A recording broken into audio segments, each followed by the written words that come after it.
नमस्कार दोस्तों, मेरा नाम देवांग सेठी है और अब मैं आपको एक कहानी सुनाने जा रहा हूँ जिस कहानी का शीर्षक है दर्द या हमदर्द। तो सीधा कहानी की शुरुआत ही करते हैं। तो सच कहा है किसी ने कि जिंदगी दर्द भी देती है और खुशियाँ भी। इस कहानी ने भी मुझे एक तरफ दर्द दिया और एक तरफ खुशी। बचपन से लेके उस समय तक मेरा सबसे अच्छा दोस्त था राहुल।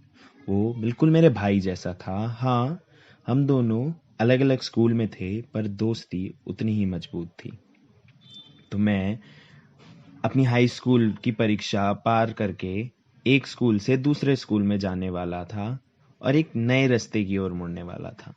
तो मैंने सोचा कि मैं राहुल के स्कूल में एडमिशन ले लेता हूँ। और उस दिन से पहले मेरी लाइफ में कोई लड़की नहीं थी। मेरा पिछला स्कूल एक बॉयज स्कूल था और चाचा बुआ के बच्चे मिलाकर भी हम बस 5 भाई थे। तो उसकी वजह से मुझे लड़कियों से बात करना आता ही नहीं था।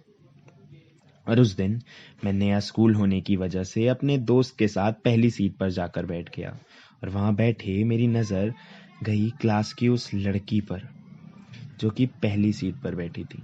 उसे देख के मेरी जिंदगी बस उसी लम्हे में थम जाना चाहती थी। आंखें बंद करके भी बस उसी का चेहरा दिख रहा था और लग रहा था, हाँ हाँ, यही तो इश्क है। हाँ, यही तो इश्क है, मेरी पहली मोहब्बत। और आज भी कोई प्रेम कहानी सुनता हूँ तो मुझे अपना पहला पहला प्यार याद आता है।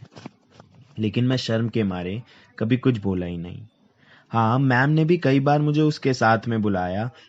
और आपको पता है, इश्क की सबसे खूबसूरत बात ये होती है कि आपको लगता है कि आपके पास जो भी हो रहा है वो आपको उससे मिलाने की साजिश में है।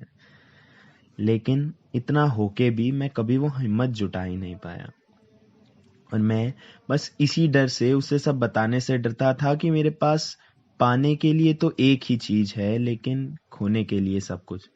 कि मुझे में मानो वो सच जानने की हिम्मत ही नहीं थी। एक शाम एक शाम वो मुझे सड़क के कोने पर भी मिली और उस मैंने देखा कि वो कुछ खरीद रही थी। उसकी मेज पर नजर पड़ी और उसने अपना हाथ हिला दिया। मेरी उस पर नजर तो पड़ी लेकिन मैंने ऐसे दिखाया कि मैंने उसे देखा ही नहीं था। वो मेरे पास आई और बोली, वंश, तुम यहाँ क्या कर रहे हो? यही अगली गली में मेरा घर है। आओ मेरे घर चलते हैं, मेरे घर वालों से मिल लेना। और मैं किसी झल्ले की तरह वहां से उसे बिना कुछ कहे भाग गया। वैसे तो मैं राहुल से सब कुछ बोला करता था पर शायद उस समय मन में एक अलग सा डर था, इसलिए कभी उसे कुछ बताया ही नहीं था, ये सोच के कि किसी और को ना पता चल जाए। और फिर स्कूल में भी कभी मेरी उस लड़की से बात नहीं हुई। स्कूल के आखिरी दिन उसका जन्मदिन था और मेरे पास ये आखिरी मौका था उसे अपने दिल के बात कहने का। तो मैंने एक खत लेकर एक सुंदर सा तोहफा लिए, ऐसा तोहफा जिसे वो पहने तो तोहफे को भी लगे कि वो मुकम्मल हो गया है। वो लम्हा मेरे लिए बहुत खूबसूरत था क्योंकि 17 साल में मैंने अपनी माँ के अलावा किसी और के लिए कुछ तोहफा नहीं खरीदा था। उस लम्हे को मैंने 17 साल अपने पास महफूज रखा था और उस रोज मैं उसे किसी के साथ बांटने जा रहा था। लेकिन जिससे पहले मैं अपने दिल के राज उसे खोल पाता, मेरा दोस्त राहुल उस लड़की के साथ आके मेरे से बताता है कि राहुल और वो लड़की एक दूसरे से बेइंतहा प्यार करते हैं और राहुल का सबसे अच्छा दोस्त होने की वजह से वो दोनों सबसे पहले ये सच मुझे बताना चाहते थे। और वो तोहफा, वो खत मेरे बैग के एक कोने में ही बंद रह गया। शायद सही वक्त आने से पहले वक्त ही बदल गया था और एक वक्त के बाद मैं वक्त से जीत ही नहीं पाया।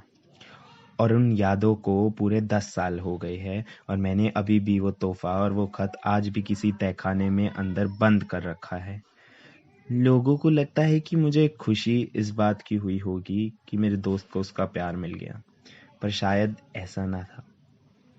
वो मोहब्बत सच्ची जो थी, उस मोहब्बत ने मुझे खुशी तो दी, आज भी खुश हूँ उस मोहब्बत पे, पर मुझसे छीन के ले गया मेरा सबसे प्यारा दोस्त, मेरा सबसे प्यारा हीरा।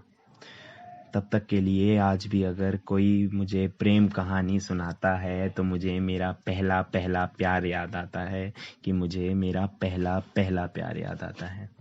धन्यवाद।